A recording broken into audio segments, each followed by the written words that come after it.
So I was born in Adelaide in South Australia. My dad works with hotels, so every 3 years we kind of move and go from different country to different country.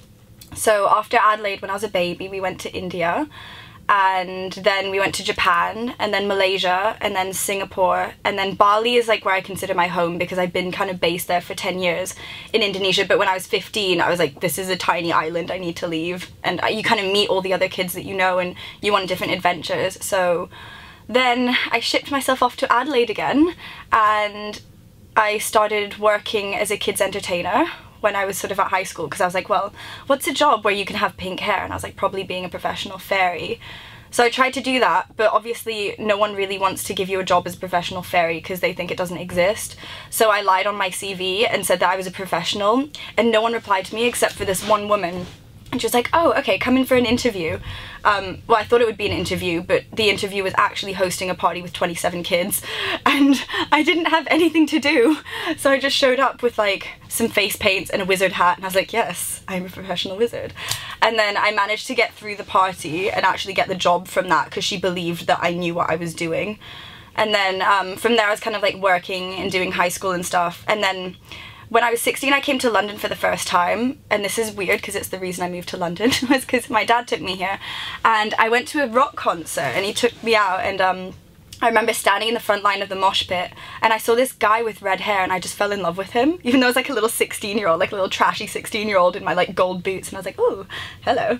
And then I promised myself, I was like, I'm gonna move to London after I finish high school to find him.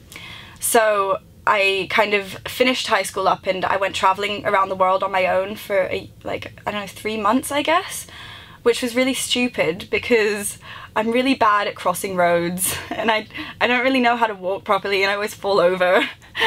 And so I kind of like set off on this adventure, and by the end of it I spent all my money in 1 month. And then I remember I was in Amsterdam and I had, I think, €3, and I was like, yeah, that's fine, I can book a flight to Venice. So I did that, and I landed in Venice, and I had, yeah, €3 in my pocket. And I remember calling up my mum and dad being like, please, I'm stuck, I made a bad decision. And they're like, you're full of bad decisions, this isn't a shock.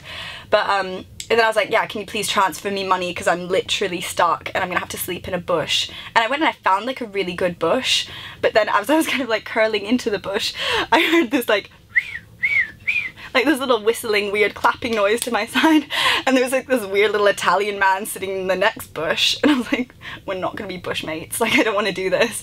So then I called up my parents, I was like, please, you need to get me a hostel or something because I'll probably die. And then they were like, no, we can't transfer you money. By the time we do, it's gonna be nighttime there, like we really can't help you out, the money's not gonna be there for 3 days. So I was like, damn. I was just like, I hid my stuff in the bush, and I was just walking around Venice, like around the back streets away from the tourist area, and I was like, okay, I'll probably die. But as the sun started to go down, as I was walking down the back streets of Venice, and I heard someone say Sam, and I was like, oh, someone's got the same name as me, how fun.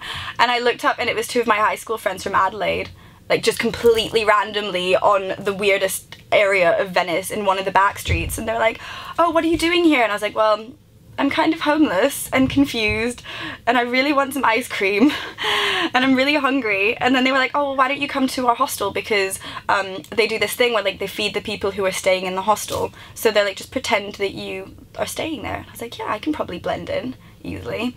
So I just hopped along and sort of like hid there, and I ate so much pasta. And then I ended up becoming really good friends with the people who were running this hostel, and it was like so lucky. It was this group of, I think, 6 Californian hippie weirdo crazy people who were running it, and they were absolutely amazing, and they just took me in, and they're like, oh, if you want you can come and just, you know, work here, and then we'll give you a bed and we'll give you free food and you just have to hang out. And I was like, yeah, that sounds like a really good idea. So I just moved into this hostel, and I lived there for like 2 weeks trying to help them get rid of the bed bugs, and like we used to go out, and our job was to take all of the guests on pub crawls around Venice, and they don't have pubs, they just have a lot of wine. So I remember one girl got so drunk she fell into the canal and got yellow fever. And we would just get so drunk and just walk around on the bridges just watching the stars, and it was really good, and they were just such good friends. And then after Venice, I think finally my parents sent me through enough money to get myself back to London. They're like, don't you dare go anywhere besides London, like just get home, get safe.